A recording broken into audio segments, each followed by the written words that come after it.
Okay. Hey, it's Tim. This week I'm going to be talking about some quick fixes for the jerk. So we did split jerks this week, and I noticed a lot of things people were kind of uncomfortable with. So I'm just going to go over them all in this one video.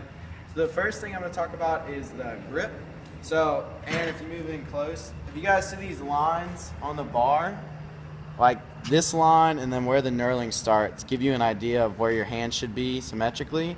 And I have a relationship to where, like, on each of my lifts, I know where my hand's gonna be. So on back squats, my hand's here.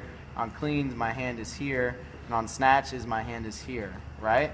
So on the clean, you'll notice my hand is out pretty wide, and also it stays there for the jerk. And the reason why that is, Aaron, you can come to the front now.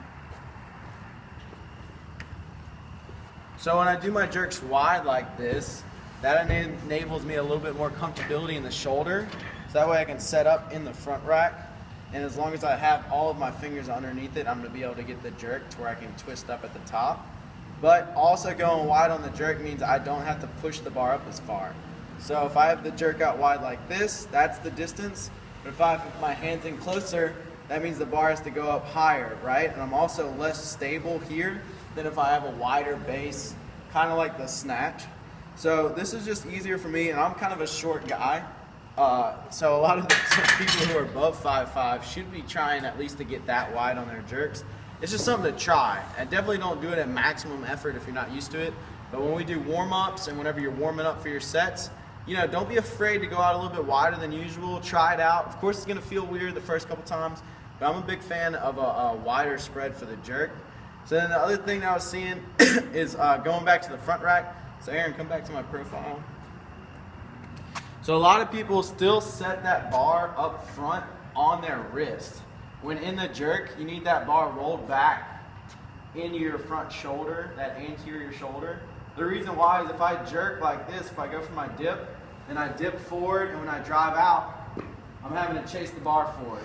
Whereas if I sit that bar on my shoulder as tight to my neck as I possibly can, whenever I go to my dip, I have a vertical chest. So now when I drive out, I'm going to be vertical in my catch, so I'm going to be able to drop straight underneath that bar, right?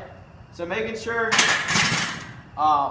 like I said, as long as all your fingers are underneath that bar, so pinky included, as long as I have pinky, forefinger, middle finger, ring finger underneath that bar in the front rack, I'll have enough time to twist up into a solid position in my jerk.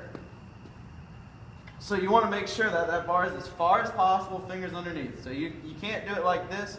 You have to have everything under there and then throw it back into the throat. Get yourself out. And so the last thing is a lot of people when they do their split jerks, especially when they get heavy, they start going real shallow in their jerk. So to show you like the difference between a shallow jerk and then a deep jerk. So this is one where I would go shallow. I don't drop that much at all.